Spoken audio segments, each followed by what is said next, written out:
জীবনে কিছু মানুষ আছে যারা ভুল জায়গায় মাথা নত করে না, ভুল মানুষের সামনে হাত পাতে না। তারা জানে সবকিছু পেলেই গ্রহণ করতে নেই। আজ আমি আপনাদের এমন এক পাখির গল্প বলবো, যার গল্প শুনলে চোখ ভিজে যায়, বুকের ভিতরটা কেঁপে ওঠে। সে পাখির নাম চাতক পাখি। চাতক পাখির পরিচয়: চাতক পাখি খুব সাধারণ কোনো পাখি নয়। তার চারপাশে নদী আছে, পুকুর আছে, জলাশয় আছে।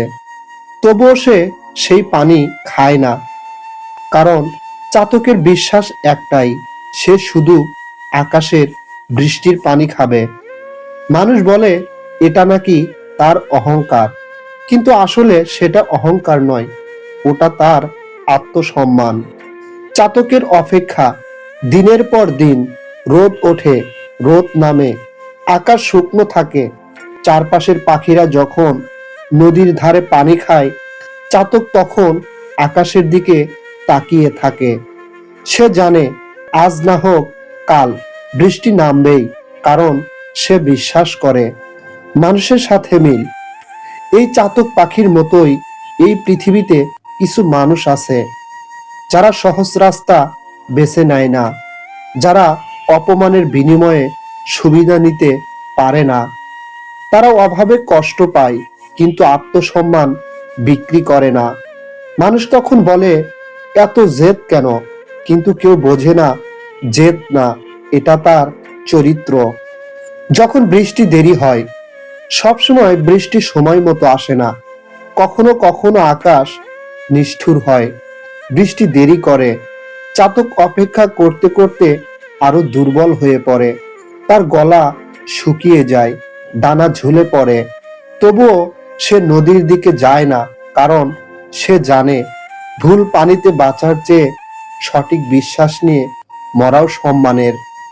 চাতকের মৃত্যু: একদিন বৃষ্টি আসে না, চাতক পাখি মাটিতে লুটিয়ে পড়ে।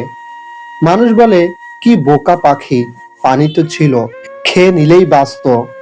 কিন্তু কেউ বোঝে না সে বাঁচতে পারত, কিন্তু নিজেকে হারিয়ে। গভীর শিক্ষা: চাতক আমাদের শেখায় সব বেঁচে থাকাই জীবন নয়, নিজেকে নিয়ে বেঁচে থাকাটাই জীবন। ভুল মানুষের দয়ার পানিতে তৃষ্ণা মেটে না, সেটা শুধু অভ্যাস তৈরি করে। শ্রোতার প্রতি কথা: আপনি হয়তো আজ কষ্টে আছেন, অভাব আছে, একাকিত্ব আছে, হয়তো কেউ বলেছে এভাবে আর কত। কিন্তু মনে রাখবেন, আপনি যদি চাতক হন, তাহলে আপনার বৃষ্টি একদিন আসবেই। শেষ বার্তা: চাতক পাখি হয়তো মারা গেছে, কিন্তু সে হারেনি, কারণ সে মাথা নত করেনি, সে নিজের বিশ্বাস বদলায়নি। এই পৃথিবীতে সবাই বেঁচে থাকে, কিন্তু সবাই সম্মান নিয়ে বাঁচে না। আপনি চাতক হন, ভুল পানিতে বাঁচবেন না।